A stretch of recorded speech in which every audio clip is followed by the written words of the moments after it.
Guys अब चाहिँ हामीले केक काट्यौं। आमाजुलाई केक खुवाउँदै हुनुहुन्छ। यता हुनुहुन्छ छेमा छोरा। फाइनली गाइस छोरा यता दिदीले केक खुवाउँदै हुनुहुन्छ बुहारीलाई। ल फाइनली गाइस अहिले चाहिँ केक खाने कार्यक्रम भइरहेछ, खुवाउने र खाने कार्यक्रम हुँदैछ।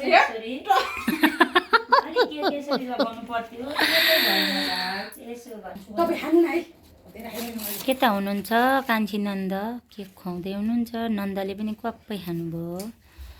अनि यता हुनुहुन्छ ल अब भान्जालाई खुवाउँदै हुनुहुन्छ।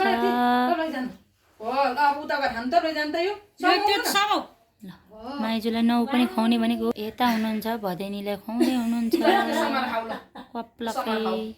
यता हुनुहुन्छ भदैलाई मेरो भदै छोरालाई केक खुवाइदिनु भयो भाउजूले। भदैले फेरि मम्मीलाई खुवाउँदै हुनुहुन्छ। यो चाहिँ गिफ्ट। यता आमाजुको गिफ्ट। यता माइली नन्दको केकको गिफ्ट हो। केक दिँदैछु भाउजूलाई। ल लाइक कमेन्ट गरिदिनु होला हजुरहरू सबैले।